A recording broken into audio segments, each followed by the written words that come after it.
Bapa kami yang ada dalam surga, terima kasih Tuhan untuk pagi hari ini. Tuhan himpun kami untuk sama-sama mendengarkan firman Tuhan, sama-sama untuk terus belajar mengenal Tuhan lebih jauh, sehingga di dalam menjalani hidup ini kami sungguh-sungguh punya satu pengharapan bahwa kami tidak sendiri, bahwa kami punya Tuhan yang adalah Immanuel. Kami percaya Engkau ada bersama dengan kami. Berbicaralah Tuhan melalui firman-Mu, setiap kami boleh dipuaskan oleh firman Tuhan, sehingga kami sungguh-sungguh bersukacita karena Tuhan itu baik bagi kami. Terima kasih Bapa, kami siap untuk belajar di dalam nama Tuhan Yesus kami berdoa. Amin. Baik, jemaat yang dikasih oleh Tuhan, hari ini saya mau seminar sesuai dengan apa saya ilmu yang saya pelajari, firman Tuhan dan sebagainya itu. Nanti boleh cuma bertanya. Ya, mari kita lihat tentang diri kita. Sebenarnya banyak orang tidak mengerti tentang dirinya. Kenapa saya katakan seperti itu? Ini karena berdasarkan pengalaman saya sehari-hari di ruangan praktek ya.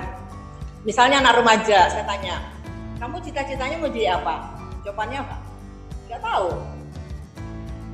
Lalu ada pasangan suami istri, ini 8 tahun menikah, 8 tahun, bukan 1 tahun, 2 tahun. Terus saya tanya, apa yang bisa dibantu? Saya mau bercerai. Loh, kok mau bercerai? Sebenarnya saya menikah itu nggak cinta sama dia, tapi karena ayah saya menjodohkan, ya udah nggak apa-apa, nanti kan dalam menikah kan ada anak, nah udah cinta saya sama anak saja. Nah, gitu. Terus ada lagi masalah remaja, ini kan remaja banyak ya. Saya tanya ada apa, dia diam saja. Lalu saya katakan, kamu bicara saja apa saja di sini bebas dan rahasiamu tidak ada yang tahu, ibumu pun tidak tahu.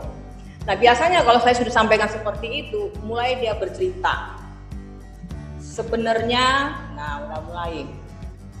Jadi ternyata anak-anak remaja mereka itu sudah pacaran dan bergaulnya sangat jauh. Itu sebabnya di keluarga kami juga saya selalu juga sampaikan secara personal kepada anak-anak saya, harus membuat diri kita ini terhormat. Waktu saya berpacaran pun saya tanya, kamu masih berjaka enggak?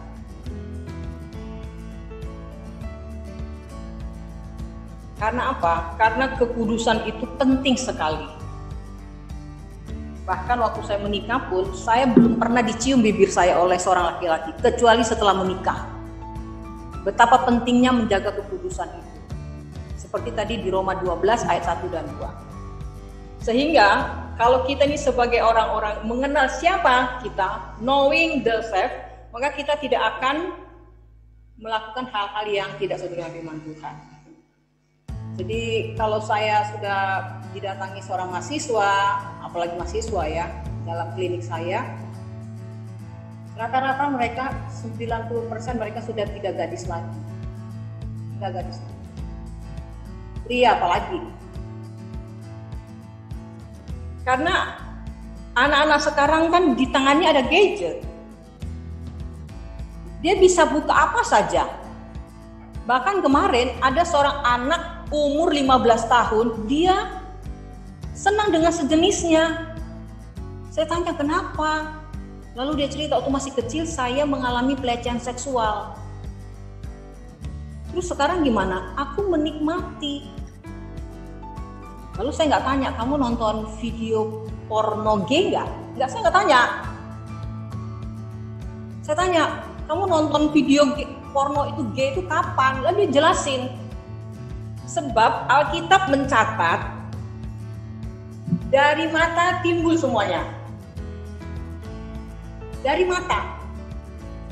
Maka Alkitab juga katakan kalau matamu berdosa lebih bagus dicungkil daripada seluruh tubuhmu itu masuk ke dalam kebinasaan. Ya kan? Jadi bukan berarti cungkil beneran. Ya kalau gitu nanti gereja orang buta semua kan?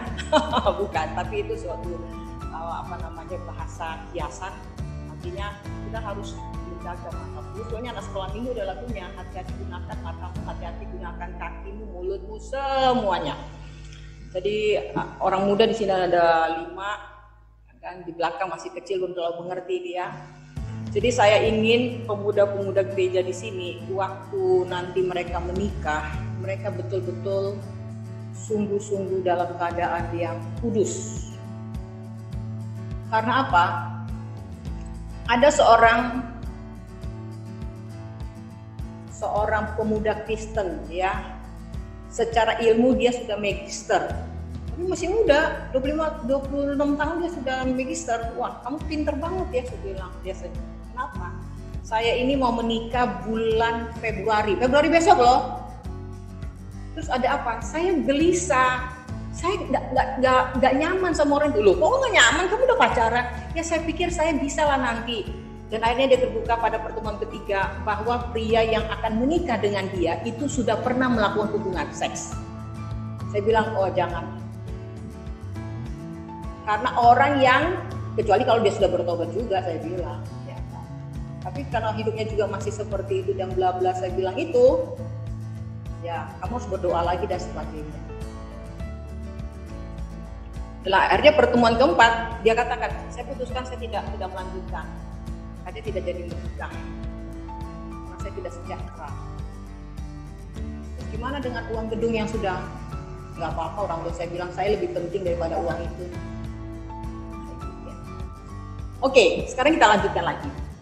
Kita punya dasar firman Tuhan. Nah, ini menarik. Saya sangat senang dengan Yohanes 1 ayat 12 sampai saya hafal itu. Pada mulanya adalah firman. Firman itu bersama.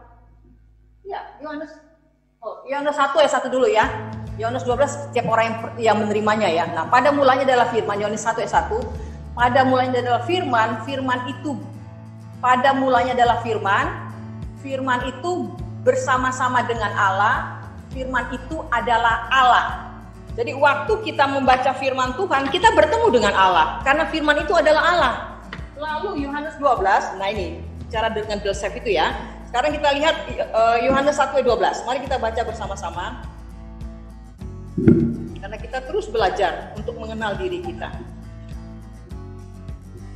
Oke, Yohanes 12 ayat yang pertama dikatakan, Yohanes 1 ayat 12, bukan terbalik ya. Yohanes 1 ayat 12. Oke, saya akan baca buat kita. Nah, di sana dikatakan, tetapi semua orang yang menerimanya diberinya kuasa supaya menjadi anak-anak Allah, yaitu mereka yang percaya dalam namanya. Ada kuasa untuk menolak godaan. Ya, untuk anak remaja atau kita orang dewasa pun, ya kita punya kuasa untuk menolak. Maaf, saya nggak mau. Saya satu kali misalnya ceramah di satu tempat, saya disuruh tanda tangan satu yang nilainya tidak ada di situ. Saya bilang maaf, saya nggak bisa tanda tangani itu kecuali ibu tulis nilainya yang ibu kasih kepada saya baru saya tanda tangani. Wajahnya seperti marah, tapi ya itu urusan kamu, tapi saya tidak akan mau menandatangani kalau itu tidak ada nilainya, saya lihat di situ. Jadi kita punya kuasa, ya. Jadi di dalam Yesus kita punya kuasa untuk mengatakan tidak. Itu sebabnya saya punya seminar-seminar. Salah satu dari seminar yang saya punya itu be a leader. Saya selalu tanya kepada orang muda, coba sebutkan ciri seorang pemimpin. Dia sebutkan, dan satu hal saya bilang, ciri pemimpin berani bilang tidak. Nah sekarang kan kita tahu kan, ada menteri yang ditangkap gitu kan, karena dia tidak berani bilang tidak, dan dia lebih mencintai ya uang. Makanya Alkitab katakan akar dari segala kejahatan adalah cinta uang. Kita punya uang perlu, tapi kita nggak mencinta uang, kita butuh uang. Oke, Yohanes 5 ayat 13 dan 14, satu jemaat, mari buka satu orang Matius 5 ayat 13 dan 14. Ayo kita interaktif. Karena waktu kita baca firman Tuhan, kita bertemu dengan Tuhan itu.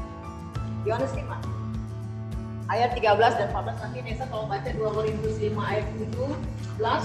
Sekarang Yohanes 5. Matius 5.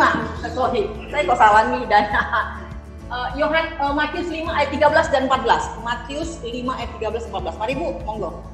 Kamu adalah. Oh ya, Bapak, oh ya, lady first, Pak. Iya, semangat.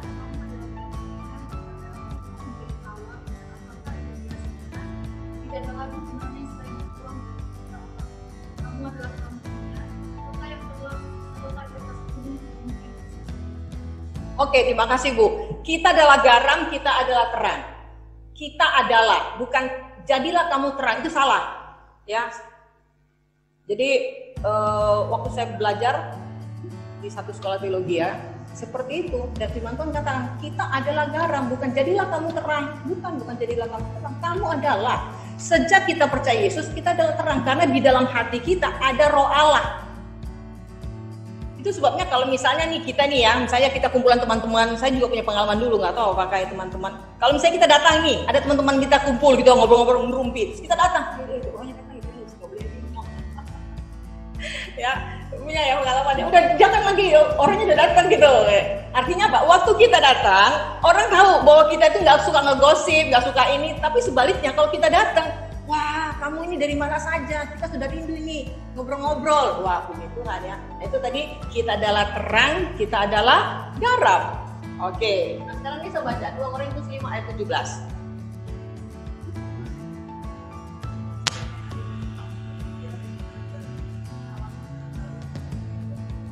Ya, kita adalah ciptaan baru. Jadi kalau misalnya namanya Ani, setelah dia di dalam Yesus, ini adalah Ani yang baru. Ani yang lama dan sebagainya, yang mudah tersinggung, yang mudah marah, itu sudah dibuang nih.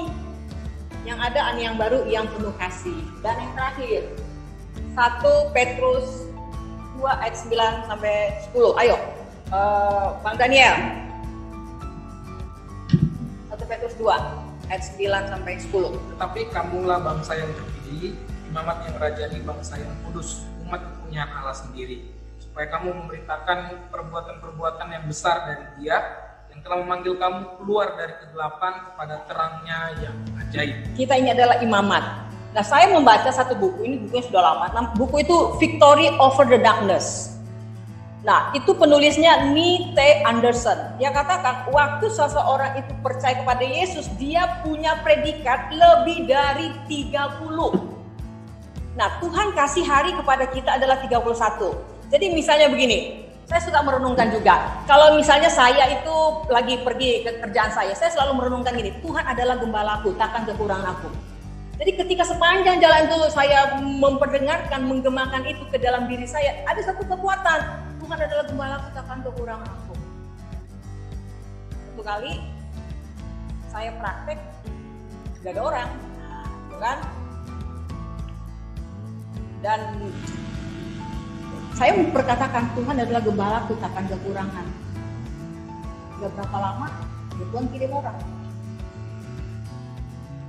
Apa saja kalau kita menggemakan satu aja firman Tuhan, itu akan menjadi satu kekuatan kepada diri kita. Tuhan adalah gembalaku, takkan kekurangan aku. Bahkan saya bilang kepada orang-orang yang bertemu dengan saya, yang konseling kepada saya bilang, kamu ucapkan itu saja sampai kamu ketemu kepada Tuhan Yesus. Itu cukup, daripada tidak. Karena apa? Karena dalam minggu ini, dalam bulan ini, gereja kita sampai hari ini adalah minggu yang terakhir, itu adalah dari Filipi 4 ayat yang ke-8 kan? Pikirkanlah apa yang baik, yang indah, yang suci, yang mulia, bla bla. Jadi otak kita ini perlu memikirkan itu. Dan menariknya, nah sekarang dari sudut sains, bahwa otak manusia itu bisa diprogram. Nah, menarik ya. Otak manusia itu bisa diprogram. Misalnya apa? Oke, kita program otak. Saya setiap pagi baca Alkitab. Kita katakan kepada diri kita, setiap pagi saya baca kitab, dan kita baca Alkitab, dan itu akan menjadi gaya hidup kita. Karena apa yang kita ucapkan, nanti hati nurani kita mengingatkan kita. Oh, besok pagi saya masak nasi. Itu kemarin saya ngomong tuh kepada diri saya. Lalu saya lupa nih karena banyak kegiatan. Lalu ketika saya saat teduh, terus dikata, masak nasi loh. Jadi saya lakukan itu. Jadi kita mulai program. Besok saya mau apa? Termasuk juga saya dengar dari Pak Gembala bahwa gereja ini perlu meningkatkan kembali penginjilan, pelayanan dan semuanya itu. Jadi betapa pentingnya the save kita ini, kita program sesuatu yang baik karena itu yang akan nanti keluar. Oke, sekarang kita lanjutkan.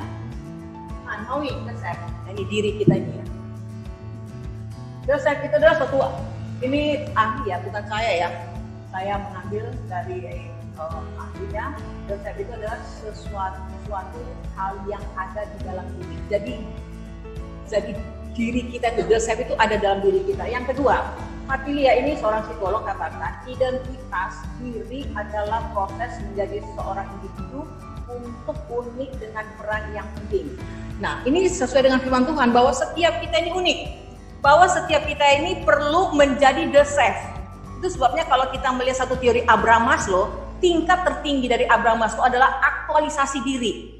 Jadi ketika kita jadi MC, ketika kita misalnya menjadi seorang pekerja di kantor, kita bisa memberikan kontribusi kepada lingkungan kita. Kita punya satu confident. Nah, maka kita jangan dibangga dengan diri kita. Kenapa sih ada orang minder? Nah gitu kan. Biasanya orang-orang minder itu karena nothing, dia nggak punya apa-apa. Tapi kalau kita punya sesuatu, misalnya apa saja, kadang-kadang juga misalnya saya bertemu dengan klien-klien saya, ketika anaknya bilang, aku mau jadi tukang masak, gitu kan, aku mau jadi pemain musik, itu langsung orang tuanya bilang gini, kamu nggak bisa makan nanti, mau jadi apa kamu harusnya jadi insinyur, harus jadi dokter, jadi ekonom, jadi lawyer. Lalu saya bilang, ibu, ini zamannya sudah beda.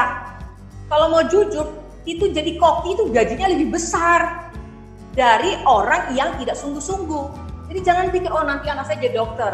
Padahal kalau menjadi dokter, investasinya harus paling sedikit 1 miliar. Karena saya ketemu dengan mereka semua, kadang-kadang saya bisik-bisik. Saya tanya sama satu dokter, gajimu berapa? Gajinya 7 juta loh, dokter umum. Nah, lalu saya tanya kepada seorang yang tamatan ekonomi juga. Saya tanya, gajimu berapa? 7 juta. Ayo. Investasi 1 miliar.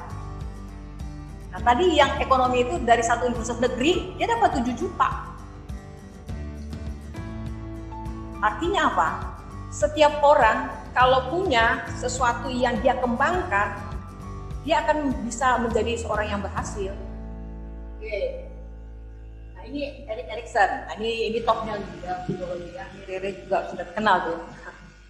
Dikatakan identitas diri berarti perasaan dapat berfungsi sebagai seseorang yang berdiri sendiri tentang yang berhubungan dengan orang lain. Nah ini menarik ya. Kemarin tanggal 10 Oktober adalah hari kesehatan mental sedunia. Nah kalau saya tanya sama jemaat, orang yang sehat itu yang bagaimana? Ayo coba. Hari kesehatan mental sedunia. Kira-kira orang yang sehat itu yang cirinya apa? Ada. Coba. Apa? Kreatif. Oke, orang yang sehat mentalnya itu kreatif. Kalau Pak Suandi misalnya, menurut Bapak orang yang sehat mental itu yang bagaimana, Pak? Kreatif ya. Jadi kalau orang yang merenung, ternyata nggak sehat kan depresi dia kan? Apa lagi Pak? Menurut Bapak orang yang sehat mentalnya? Antusias Pak ya. Antusias, orang semangat. Nah, itu dia. Oke, betul. Jadi kalau orang yang antusias, orang yang semangat itu sehat, tapi baru sisi Pak, psikologinya itu Pak. Nah, masih ada lagi. Ternyata psikologi kesehatan mental itu dalam psikologi dan juga dalam definisi dunia WHO, kesehatan mental itu adalah satu sehat jiwanya. Ya tadi tuh, bersukacita, antusias. Yang kedua, sehat tubuhnya. Jadi kalau orang kena sakit, otomatis sakit ini membuat dia mudah tersinggung, Pak. Dan yang ketiga, ternyata sehat mental itu juga harus sehat secara sosial. Jadi kalau orang itu misalnya dia sangat bersemangat, lalu yang kedua itu tubuhnya sehat, tapi dia sorry ya, gue nggak mau bergaul sama kamu, antisosial, itu juga nggak sehat. Jadi sehat mental harus meliputi 3 hal ini. Tubuhnya sehat, jiwanya sehat, lalu sosialnya juga sehat. Nah di dalam kekristenan satu lagi tambahkan, ayo apa?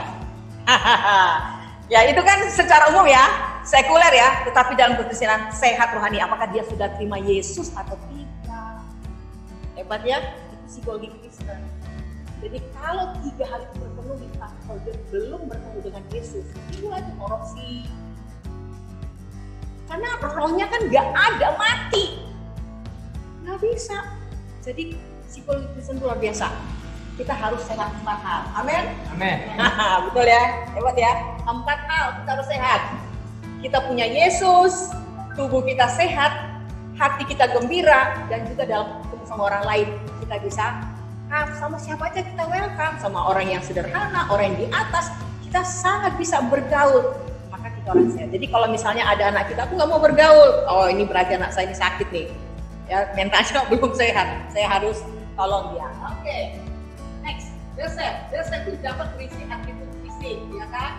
Diri kita tuh fisik, keyakinan, tujuan, harapan, prinsip moral, dan gaya sosial. Oke, terpenuhi tadi ya, saya sudah jelasin. Berikutnya, nah sekarang bagaimana kita bicara tentang diri kita sendiri? Sebenarnya hanya ada, jadi diri kita ini berharga hanya ada di dalam Yesus.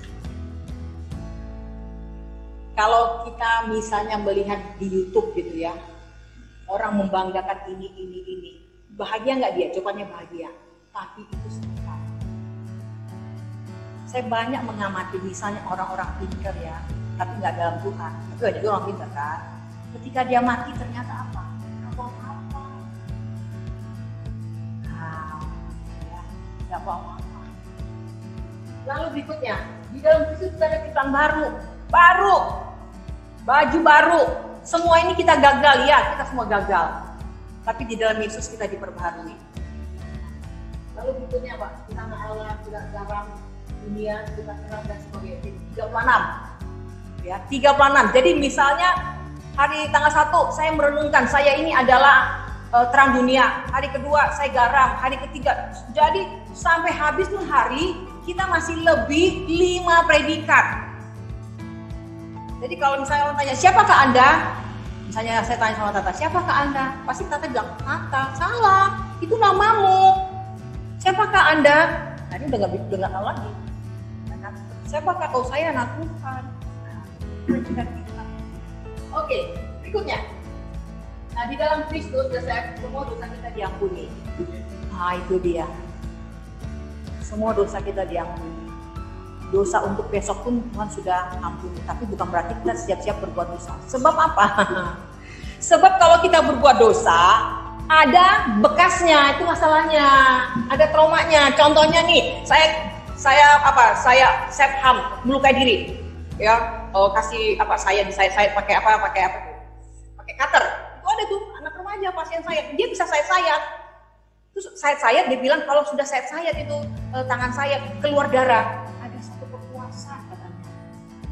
Nah, ya itu berarti memang jiwanya sakit, memang cocok dengan saya. Ya itu, oke ya. Jadi semua dosa kita sudah diampuni. Yang bisa mengampuni hanya Yesus, karena Yesus darahnya tidak berdosa. Itu menariknya. Tidak ada yang bisa mengampuni dosa kecuali orang yang namanya Yesus. Dan dia adalah manusia 100%. Darahnya Yesus itu tidak ada dosanya, suci, makanya bisa mensucikan kita. Yang berikutnya, kita memiliki relasi dengan Tuhan. Kita memiliki relasi dengan Tuhan. Menariknya begini, kadang-kadang relasi dengan Tuhan ini saya sendiri juga takut sebenarnya. Takut kenapa? Misalnya ada sesuatu yang tidak baik, Tuhan sudah kasih tahu. Seperti itu. Jadi kadang-kadang saya takut juga. Nah, relasi dengan Tuhan termasuk juga apa saja lah, ya apa saja. Misalnya apa ya? Nggak tahu cuma relasi dengan Tuhan. Biasanya suka apa? Doakan anak kita dan sebagainya itu ya. Kita doakan. Gitu. Terus nanti Tuhan pasti kasih tahu, tapi bukan bicara dari langit.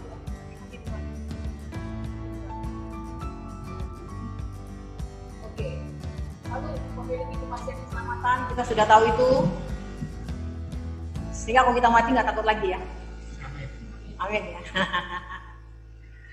Oke. Lalu ada penyertaan Tuhan sepanjang zaman. Seperti kejadian kemarin ya di Sulawesi di Poso ya. Ya di Poso. Saya bilang sama Pak Gunar, kalau Tuhan izinkan itu berarti itu darah martir, di situ akan ada perpisahan dan kebutuhan. Dan memang Alkitab sudah katakan bahwa dunia membenci kita. Jadi ya kita harus tetap dengan teguh. Lalu berikutnya menjadi seperti Kristus, ada kasih, ada sukacita, ada kekuatan diri, ada sabar, berdoa, dengan mengampuni. Nah itu. Di dalam hidup ini paling sulit apa? Mengampuni ya kalian. Nah ini menarik ya. Kenapa sulit mengampuni?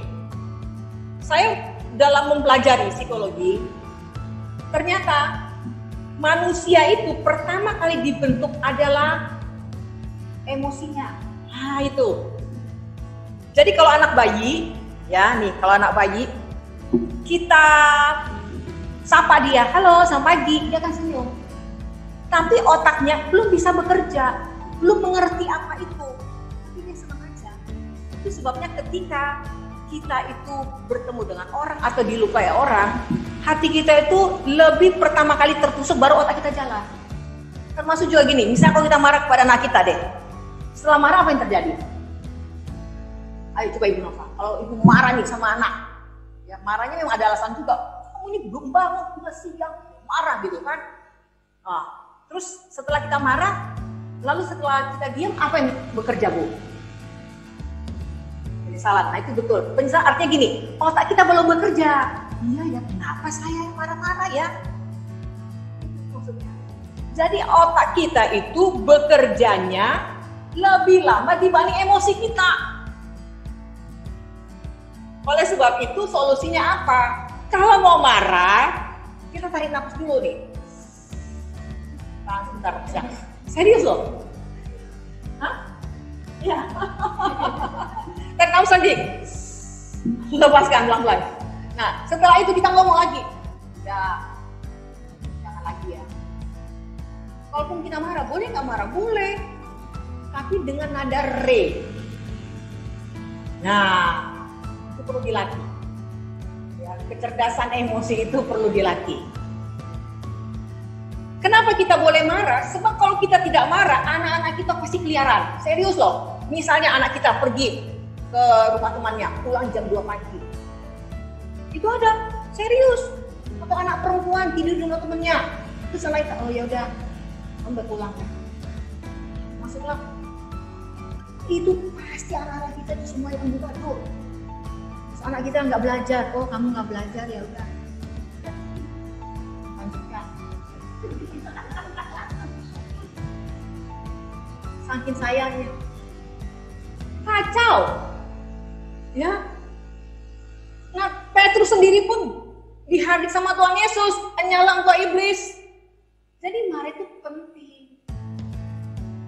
Coba nih tanya anak saya, coba kalau saya nggak marah itu, waduh, amburadul deh. Jadi perlu, tapi waktu dia berbuat baik, aku puji dia. Misalnya sekarang kan si mantu tidak ada itu. Lalu anak saya kerja, malah saya pikir begini tadi, sebenarnya rumah ini lebih bersih loh dengan anak saya. Karena mereka juga akan jadi ibu rumah tangga nanti. Mereka perlu tahu masak, tahu nyuci, semuanya tahu. Oke, kita lanjutkan. Bagaimana menemukan diri kita sendiri? Yang pertama, kalau kita punya Yesus, kita sudah tuntas dengan diri kita. Jadi saya nggak mau kita Destina saya punya banyak masalah, Destina saya nggak ada duit gitu. Kemarin ada pasien saya orang Kristen, saya nggak punya duit, maksudnya supaya saya kasih uang sama dia untuk bayar sekolah anaknya. Aku nanti itu nggak bisa. Nah dia malas-malas, nggak bisa. Saya percaya firman Tuhan di Amsal, tangan yang rajin membuat kaya. Tangan yang rajin membuat kaya. Dulu saya jualan semuanya, jual madu, anak saya tahu jualan spray juga saya. Apa aja saya kerjakan. Yang penting itu halal. Apa saja. Jadi kalau orang ngomong macam-macam kepada saya, semua saya sudah lakukan itu. Saya ke tukang madunya di Pramuka, saya tanya, ini saya ini dan seperti itu, saya jual sampai tukang madunya itu orang Pramuka malah datang nganterin madu. Karena saya order terus. Dan semua orang beli juga. Karena saya juga punya bakat bisnis. Saya menjual itu sama harganya dengan dijual di situ. Tapi kan saya dapat 30% dari mereka. Kalau ibu jauh-jauh ke sana, Bu, waktu ibu, ini dan sebagainya. Dan harga saya itu sama seperti ibu beli di situ, saya bilang. Ini mereka beli semuanya. Tapi lama-lama saya pikir capek juga. Tapi saya punya pengalaman lah jualan madu. Oke. Nah, kita harus seperti Sakeus. Nah, minggu lalu ya, Pak Gunar tuh khotbah di sana, Sakeus. Sakeus itu dia punya jabatan, tapi dia itu melihat jabatannya hebat, punya uang banyak, tapi jiwanya kosong. Makanya dia waktu itu Yesus sangat terkenal. Dan dia ingin melihat seperti apa Yesus. Itu kita catat loh. Dia mau lihat seperti apa Yesus. Dia mau lihat, kan Yesus sangat terkenal waktu. Tapi kan karena kesibukannya sebagai mucukai, dia nggak pernah ketemu wajahnya Yesus. Maka dia penasaran, mana sih Yesus itu? Karena badannya pendek, akhirnya dia lari mengejar. Karena dia ramai sekali, dia lari. Nah itu, orang yang punya hati cinta, udah mulai cinta pada Yesus, dia itu punya kreatif. Walaupun badannya pendek dan semua uangnya, gelarnya itu bagi dia nggak penting lagi tuh, karena ternyata itu semua nothing. Semuanya nothing. Aku sudah kaya raya, aku sudah terkenal, aku punya jabatan, ternyata jiwaku kosong. Aku tuh suka loneliness, kesepian. Itu si Sakeus itu. Aduh, udah deh. Aku mau lihat tuh siapa sih Yesus, kok begitu luar biasa. Dia lari karena badannya pendek, lalu dia, wah itu dia tadi kan kreatif. Dia panjat pohon supaya dia bisa lihat. Tetapi imannya itu menyentuh hati Yesus. Wah, keren banget ya. Yesus mendatangi. Sakeus, aku mau lihat. Aku mau ke rumah. Sakeus, Alkitab mencatat sangat bersukacita. Dan itulah sukacita yang paling pertama kali dialami dalam sepanjang hidupnya. Itu juga terjadi pada kita waktu kita ketemu sama Tuhan Yesus. Ada sukacita mau ditusuk nggak bisa. Aduh, gimana ya? Itu nggak bisa. Itu sebabnya kita suka nyanyi. Makanya Mazmur 150, Mazmur itu 150. Artinya orang di dalam Tuhan itu penuh nyanyian di hatinya. Dan waktu kita nyanyi itu dirangsang hormon endorfin. Nah ini menariknya ya, karena saya sudah pelajari ada sedikit Alkitab, saya pelajari sains, sebenarnya masuk nih semua ilmunya. Jadi waktu kita nyanyi, hormon endorfin itu diproduksi, sehingga kita tuh setelah nyanyi, senang hati kita. Itu yang membuat kita panjang umur. Makanya jemaat kita di sini nggak boleh sakit. Jadi, doakan saya Bu. Aduh, nggak cocok. Ya, jadi kita bersukacita, tapi kita juga harus makan yang teratur. Jangan kita nyanyi-nyanyi nggak makan ya nggak bisa. Tapi ingat yang tadi kan 3 kan? Visi kita harus lihat, kita perhatikan, kita juga harus olahraga, kena matahari, kita juga perlu hati kita sukacita, lalu kita relasi kita bagus, lalu kita sudah punya Yesus, sempurna. Sempurna, kita makan nasi sama tempe saja dengan ucapan syukur, 90 tahun kita hidup loh, serius loh. Asal kita mengucap syukur, Tuhan terima kasih, saya bisa makan nasi sama garam. Mengucap syukur, karena waktu mengucap syukur, tubuh kita ini mengeluarkan hormon sehingga itu membuat kita sehat. Keren kan? Itulah enaknya punya Yesus. Kalau kita ada masalah, ingat akan nama Yesus, hal yang susah dan sedih, nama itu menghiburmu kemana saja. Nah, selesai, tuntas. Wah, yang penting punya Yesus hebat lah. Optimis, nah itu dia, optimis. Apalagi punya pengharapan ke masa depan. Yang hari ini dan masa depan. Sepanjang kita takut akan Tuhan, masa depan kita ada. Anak-anak kita dan semua-semuanya. Saya masih ingat waktu tahun 88, saya itu sebagai seorang anak dalam keluarga saya ingin KKRJ Jakarta 88 itu. Saya harus butuh uang, tapi ayah saya seorang guru, dia menghidupi itu 9 orang. Karena kami 7 bersaudara, ayah saya, ibu saya, 9 orang harus dikasih makan oleh 1 orang guru. Nah, saya waktu itu ingin ke Jakarta 88. Tapi nggak mungkin saya minta uang sama orang tua saya, nggak mungkin. Lalu saya doa, Tuhan, saya mau uang. Saya perlu uang Tuhan. Karena saya mau pergi ke Jakarta 88. sebelum hari hanya saya dapat surat dari presiden. Waduh, keren ya. Saya simpan loh itu. Presiden Soeharto, saya dikasih beasiswa Super Smart. Karena waktu saya kuliah, saya punya nilai cukup bagus, berprestasi. Jadi kampus mengusulkan saya untuk diajukan dapat beasiswa. Dan betul, saya dapat beasiswa. Waktu itu setiap bulan saya mendapat 35.000. Itu 30 tahun yang lalu, 35.000 rupiah. Jadi saya bisa ke Jakarta dengan uang itu. Dan betapa bangganya bapak saya, bapak itu bangganya luar biasa. Karena dia temani saya juga ke bank, ambil uang itu. Karena setiap bulan saya ambil uang, setiap bulan ambil uang di bank.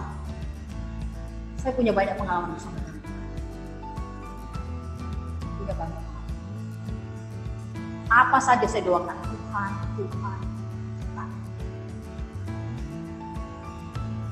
Jadi kita bersyukur, ya. Apa saja itu sebabnya anak-anak kita sendiri. Kamu tanya sendiri sama dia. Tanya sendiri. Pasti Tuhan akan kasih tahu. Oke, kita ya Tuhan Yesus itu. Oke, next. Sekarang masuk pada tugas dan tanggung jawab kita. Kita harus bekerja.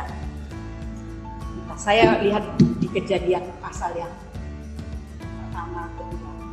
pertama saja deh. Ternyata kerja itu sebelum manusia jatuh dalam dosa. Kerjanya Adam apa? Memberi nama. Itu kerja loh. Nah sekarang setelah jatuh dalam dosa, kerjanya double. Alkitab katakan dengan berpeluh engkau mencari nafkah sampai engkau kembali menjadi balik lagi ke tanah, kata Alkitab. Jadi saya tuh kalau misalnya saya kerja, ini unik nih. Saya kerja, terus pulang kerja, kadang-kadang saya mampir ke pasar belanja, terus besok pagi bla bla saya harus ini macam-macam. Terus satu titik ya kemarin dan beberapa hari lalu, misalnya anak saya punya apa-apa, terus mereka sendiri, saya bilang,